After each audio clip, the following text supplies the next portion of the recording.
이른 아침 눈을 뜨자마자 식탁 위에 수두룩하게 놓인 알약 통들을 보며 한숨부터 쉬어본 경험이 다들 한 번쯤은 있으실 겁니다. 몸에 좋다는 영양제를 한 움큼씩 입에 털어 넣으면서도 도대체 왜 내 몸은 날이 갈수록 더 피곤하고 무겁게만 느껴지는 걸까요? 동의보감의 기록을 보면 우리 몸의 기운이 과도하게 흩어지면 오히려 장기가 상하고 마음까지 극도로 조급해진다는 문구가 있습니다. 화장실을 다녀와도 늘 개운치 않고 몸이 무거운 이 현상이 정말 단순한 나이 탓이고 영양제가 부족해서 생기는 일일까요? 어쩌면 건강을 위해 매일 정성스럽게 챙겨 드셨던 그 수많은 알약들이 내 몸을 천천히 망치고 있었을지도 모른다는 놀라운 사실입니다. 우리가 흔히 빠지기 쉬운 함정이 바로 영양제를 많이 먹을수록 그리고 비쌀수록 무조건 몸에 이로울 것이라는 위험한 믿음입니다. 하지만 아무리 좋은 성분이라도 서로 맞지 않는 것들이 만나면 몸 안에서 무서운 독소로 변해 장기를 공격할 수 있습니다. 실제로 많은 분들이 돈은 돈대로 쓰면서 간과 신장에 치명적인 무리를 주는 최악의 영양제 조합을 매일 복용하고 계십니다. 지금부터 여러분의 건강을 송두리째 흔들 수 있는 영양제 피로, 사회의 실체와 절대 같이 먹으면 안 되는 성분들을 낱낱이 밝혀드리겠습니다. 첫 번째로 주위에서 정말 흔하게 같이 드시지만 서로를 철저하게 망치는 최악의 상극 궁합은 바로 칼슘제와 철분제입니다. 나이가 들면서 뼈 건강을 위해 칼슘을 챙기시고 어지럼증이나 혈액 순환을 위해 철분제를 함께 드시는 시니어 분들이 굉장히 많습니다. 각각 따로 놓고 보면 우리 몸에 반드시 필요한 훌륭한 성분들이지만 이 둘이 몸속에 동시에 들어가면 대재앙이 일어납니다.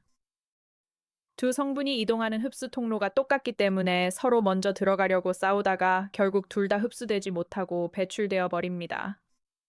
비싼 돈을 들여 열심히 챙겨 먹었지만 내 몸에는 단 1%도 도움이 되지 않는 그야말로 허무한 돈 낭비를 하신 셈입니다.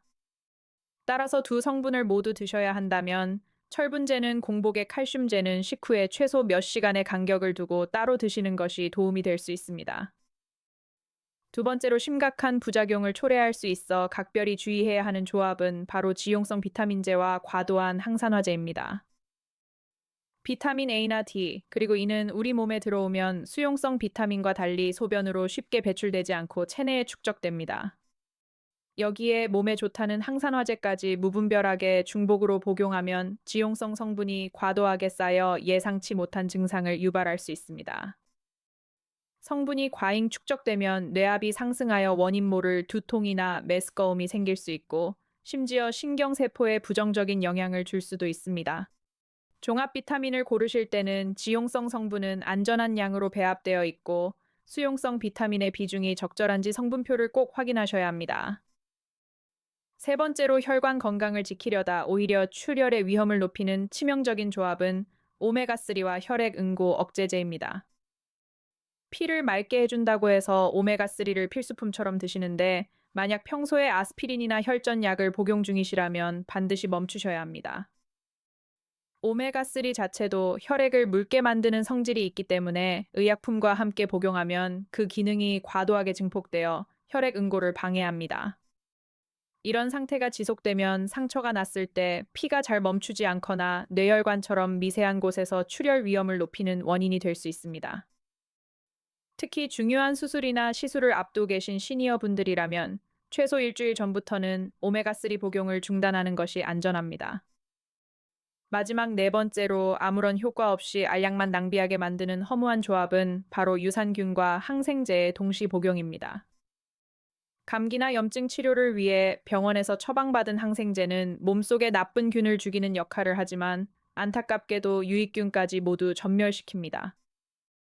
장 건강을 위해 비싼 유산균을 먹어도 항생제와 함께 위장으로 들어가면 유산균이 살아남지 못하고 모두 사멸해버리고 맙니다. 그러므로 항생제를 드시는 기간에는 유산균을 동시에 드시지 말고 항생제를 먹고 최소 2시간 이상 지난 후에 유산균을 따로 드셔야 합니다. 우리가 매일 건강해지려고 무심코 삼켰던 알약들의 조합이 도리어 내 몸을 괴롭히고 있었다는 사실이 참으로 놀랍고 안타깝지 않습니까? 그렇다면 우리가 매달 수십만 원씩 아낌없이 투자하는 고가의 영양제들은 과연 그 값어치를 제대로 하고 있을까요? 주변을 보면 피부 탄력을 위한 콜라겐이나 중환자들이 맞는다는 알부민 100옥 같은 피부를 원해 글루타치온을 박스째 사서 드시는 분들이 참 많습니다. 제조사들은 세포를 재생하고 단백질을 보충해준다며 입이 마르도록 칭찬하지만 여기에는 아주 허무하고도 놀라운 과학적 반전이 숨어 있습니다. 이 고가의 성분들은 모두 단백질의 일종으로 우리 입을 통과해 위장에 들어가는 순간 형태가 완전히 파괴되어 아미노산 조각으로 쪼개지게 됩니다. 결국 비싼 돈을 주고 알약을 삼키나 평소 식사로 달걀 한 알이나 두부 한 모를 먹는 것이나 몸 안에서는 똑같은 아미노산으로 흡수된다는 뜻입니다. 내 몸이 병적으로 심각한 상태여서 의사의 진단에 따라 혈관에 직접 주사하지 않는 이상 입으로 먹는 고가 영양제는 생각보다 효과가 미미할 수 있습니다. 차라리 그 비싼 돈으로 시장에 가셔서 신선하고 영양가 높은 진짜 음식을 사 드시는 것이 지갑도 지키고 건강도 챙기는 훨씬 똑똑한 선택이 아닐까요? 또 다른 심각한 문제는 건강에 도움이 된다고 굳게 믿으며 무심코 마시는 시중의 수많은 건강 음료수들의 배신입니다. 비타민이 풍부하다거나 몸에 좋은 약재 성분이 들어있다고 광고하는 음료들의 병 뒷면을 돌려 성분표를 자세히 보신 적이 있으십니까? 놀랍게도 그 안에는 몸에 좋은 성분은 아주 미미하고 대부분 맛을 내기 위한 설탕 덩어리와 액상과당으로 가득 채워져 있는 경우가 허다합니다. 이 액상과당은 우리 몸에 들어오면 간을 순식간에 피로하게 만들고 혈당을 급격히 올리는 주범이 되어 오히려 몸을 망치게 됩니다. 그뿐만 아니라 부드러운 목 넘김을 위해 영양제 알약을 매끄럽게 코팅하는 과정에서 다양한 화학 부영제나 불필요한 인공 첨가물 성분이 쓰이기도 합니다. 이러한 첨가물들을 오랫동안 다량으로 섭취하게 되면 도대체 우리 몸속 장기들은 얼마나 큰 소리 없는 비명을 지르게 될지 상상해 보셨습니까? 그래서 저는 이러한 사실을 깨달은 뒤부터는 인공적인 코팅이 화려하게 입혀진 알약보다는 순수한 형태의 제재를 꼼꼼히 따져보고 선택합니다.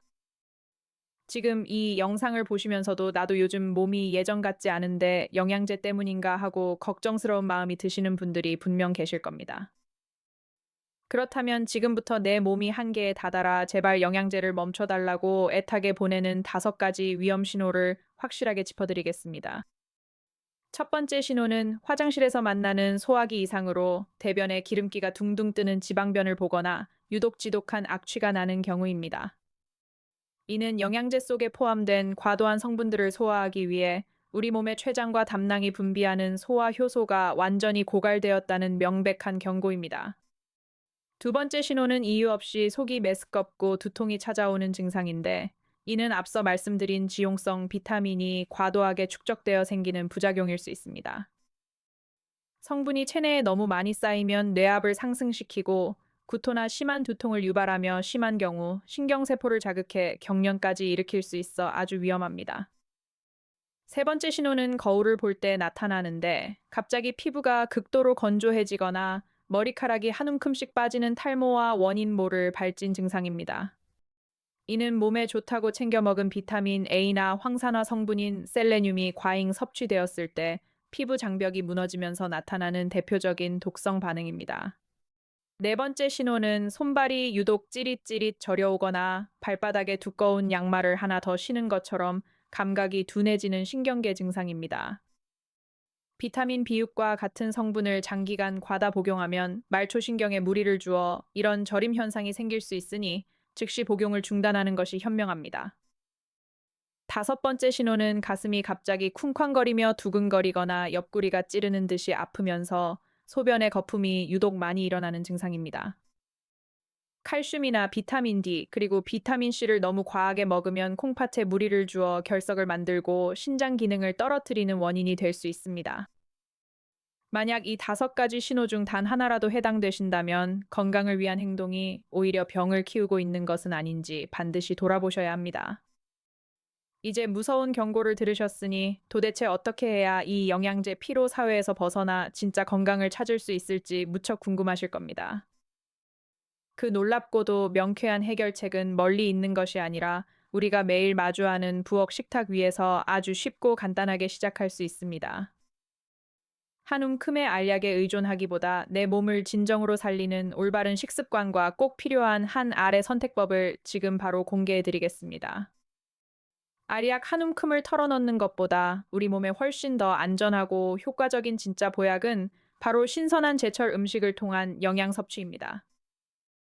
많은 시니어분들이 영양제 대신 무엇을 먹어야 할지 고민하시는데 우리 주변에서 아주 쉽고 친숙하게 구할 수 있는 음식이 정답입니다. 가장 먼저 추천해드리는 훌륭한 단백질 공급원은 기름기를 담백하게 쏙 뺀 수육이나 오븐에 노릇하게 구워낸 치킨 요리입니다. 인공적으로 가공된 비싼 콜라겐이나 단백질 가루는 위장에서 아미노산으로 전부 쪼개지기 때문에 기대만큼 곧바로 피부나 근육으로 가지 않습니다. 하지만 신선한 고기에 들어있는 천연 단백질은 우리 몸에 필요한 필수 아미노산을 아주 고르게 가지고 있어 근육 세포 재생에 도움을 줄 수 있습니다. 여기에 식이섬유와 천연 비타민이 가득한 신선한 채소와 과일을 곁들이시면 그 어떤 고가 영양제도 부럽지 않은 최고의 밥상이 완성됩니다. 하지만 아무리 바빠도 영양제를 꼭 하나쯤은 챙겨야겠다고 생각하시는 분들을 위해 가장 안전하고 현명한 선택법을 알려드리겠습니다. 여러 종류를 따로 사서 중복으로 드시지 말고 간과 콩팥에 무리를 주지 않도록 안전하게 배합된 종합 비타민 딱 한 알만 선택해 보십시오. 특히 나이와 성별에 따라 필요한 성분이 다르므로 남성용, 여성용 혹은 시니어 전용으로 검증되어 나온 제품을 고르는 것이 팁입니다. 체내에 쌓이기 쉬운 지용성 비타민은 적당하고 에너지를 내는 수용성 비타민 B군이 풍부한지 꼼꼼히 살피시면 큰 도움이 될 수 있습니다. 실제로 평생 지독한 만성 피로와 원인 모를 두통에 시달리며 매달 30만 원어치의 알약을 드시던 한 은퇴 공무원분의 이야기입니다. 이분은 몸이 나빠질 때마다 불안한 마음에 영양제 가짓수만 자꾸 늘렸고 나중에는 아침마다 알약 열알을 먹느라 배가 부를 지경이었습니다. 하지만 화장실을 가도 늘 개운치 않고 손발이 찌릿하게 저려오는 이상 증상이 나타나자 큰 결심을 하고 알약을 딱 한 알로 줄였습니다. 대신 그 비용으로 매일 아침 싱싱한 샐러드를 먹고 저녁에는 담백하게 구운 고기 위주의 식단으로 밥상을 완전히 바꾸기 시작했습니다. 그렇게 생활 습관을 바꾼 지 불과 몇 달 만에 놀랍게도 늘 무겁던 머리가 맑아지고 화장실 고민까지 시원하게 완화되는 긍정적인 변화를 경험했습니다. 얼굴빛이 몰라보게 환해진 그분을 보며 이웃들은 도대체 어디서 비싼 산삼이라도 다려 먹었냐며 비결을 묻느라 난리가 났다고 합니다. 인공적인 알약 한 움큼에 의존하던 삶을 과감히 내려놓고 진짜 자연의 음식을 대접하자 우리 몸이 스스로 살아나기 시작한 것입니다. 행복하고 활기찬 노년을 보내는 진짜 비결은 몸에 좋다는 것을 자꾸 더하는 것이 아니라 해가 되는 것을 똑똑하게 덜어내는 데 있습니다. 오늘부터 식탁 위에 수많은 알약통들을 차분히 정리해 보시고 내 몸을 진정으로 살리는 건강한 한 끼 식사를 시작해 보시는 건 어떨까요? 작은 식습관의 변화가 여러분의 100세 인생을 더욱 건강하고 활력 넘치게 만드는 가장 강력한 디딤돌이 되어줄 것이라 확신합니다. 본 영상은 시청자 여러분의 이해를 돕고 정보 전달을 하기 위해 각색된 내용이며 전문의의 의학적 진단이나 치료를 대신할 수 없습니다. 오늘 내용이 도움이 되셨다면 구독과 좋아요 부탁드리며 궁금한 점은 언제든 댓글로 남겨주시면 다음 시간에 더 유익한 정보로 찾아뵙겠습니다.